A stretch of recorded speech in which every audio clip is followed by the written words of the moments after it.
Guys, this is a really good case.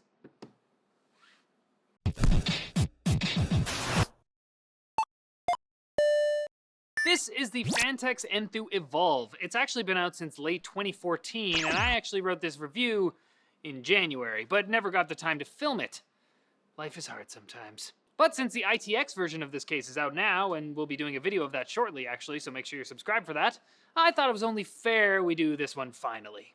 Phanteks has been gaining a lot of popularity in the last few years because of their no-nonsense, heavily adaptable, and well-built designs. And while the cases in the Enthoo series have shared distinctive visual similarities up to this point, the subtly named Evolv represents an evolution of the company's design language. It's got an irregular-looking front panel and an angular, clean design all around. I knew it was good when my wife, who is really into minimalist, clean-looking things, said she liked it. And happy wife, happy life, so... While Phanteks' other cases are colossi, this one goes for a slightly more compact form factor supporting mATX and mITX motherboards, but the overall construction is still extremely sturdy, thick aluminum outer panels and inner frame, with some ABS plastic for the fan filters. Let's start with the exterior. Now the front panel is pretty unique looking as PC cases go. This is the power LED strip at the bottom. It's connected with ball and socket joints, so it pops off to reveal a plastic fan filter. That pops off as well to reveal the included 200mm fan and the front LED down here, which can also be replaced with red, green, or blue pretty easily, which comes with the case. If you so desire, there's also mounts for two 120 or 140mm fans, or a 240 or 140mm radiator, but not a 280. So don't use a 280 in front there. Moving to the top panel, which pops off as well, we have filtered side vents, but no filters on the front or the back, which is curious. We just have these vent things, but I guess since you're most likely using the top as exhaust, it's not that big of a deal. There's mounts up here for dual 120 or 140mm fans, or a 240 or 280mm radiator, which is what I have installed in here. It's also nice to see these long rail-type cutouts for screws, which give you some options in terms of fan placement. Moving to the back, we have typical case fare, a power supply slot, 4 PCIe slots, an included 140mm fan, which you can replace with a 120mm fan or a radiator if you want, and interestingly, a rear-facing optical drive slot. You have to remove the panel and attach the included optical drive mount to the top of the interior, which will understandably forfeit your double radiator spot in there. It's definitely nice to see Phanteks include an option for those people who still want an internal optical drive without taking up dedicated room in the front for those who don't.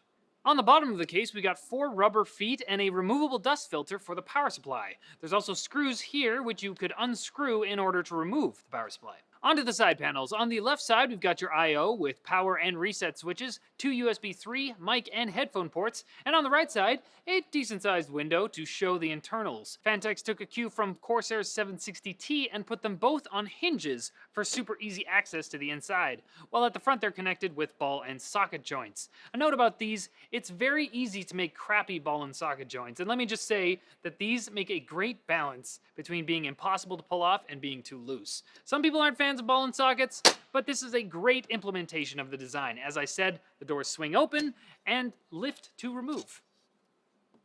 Now here's a nice touch, foam lining the edges to prevent damage to the panels if you accidentally slam it shut or something. Jack thought they might be for some sound dampening too, but I didn't test that. Anyways, nice job, Phanteks.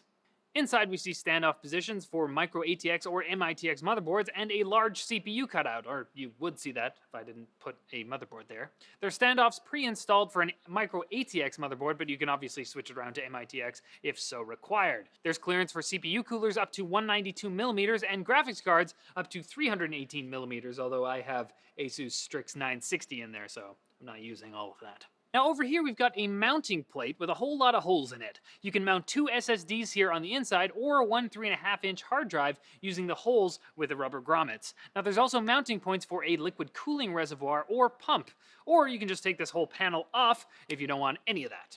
Down here is a perforated metal panel separating the power supply and hard drive cage from the main body. There's a separate removable panel near the front if you want to install a pump down there in place of the hard drive cage. And onto the other side, we've got clearance for power supplies up to 216mm, which will be cushioned with luxurious foam pads, and the aforementioned drive cage with 2 toolless drive trays. I've got to say, I really like these drive trays. They've got these swingy things that lock into place, and that's all you got to do to secure your drive in there, so That's pretty awesome. I like these. Again, you can remove the cage entirely if you want to install a pump as well. There are also rubber grommets for your cables, of course you need grommets, and 2 rubberized mounts for SSDs, but only 1 actual bracket. This is one of my only real gripes about this case. You made the rest of it so awesome, why skimp on an extra SSD tray? There are extra brackets available to purchase if you do want one. Here in the center of the back of the case, we have an integrated fan hub. Now that is nice. So your system fans that normally aren't PWM controlled can all be regulated by the CPU fan connector, meaning your system will be more quiet when idle. One other thing that wasn't my favorite, while Phanteks makes it super easy to secure cables in place with Velcro straps and lots of twisty tie loops, I would have liked more space between the panel and motherboard tray. Phanteks actually lists the case as having 1.1 inches of space, but I measured it as 0.9 inches. Scandal. But with a little bit of cable management, the panel should close fine. All in all, the Enthoo Evolv isn't just about nice, clean looks. It's got a kick-ass interior as well. Now, at $169.99 MSRP, that's Canadian, it's not super affordable, but I'd almost say the price is justified by the extremely high build quality and versatile internals. I'm looking forward to playing with the Evolv ITX, which comes in at a lower price point, around $80, and Phanteks has an ATX version coming this year as well, so stay tuned for those videos. But that's it for this video, guys. Let me know in the comments, what do you guys think about the Evolv's design? Are you more partial to Phanteks' other case designs? Sound off below. Thanks for watching. Go ahead and like or dislike the video, whatever butters your toast. Yep, and don't forget to subscribe for more videos like this from NCIX.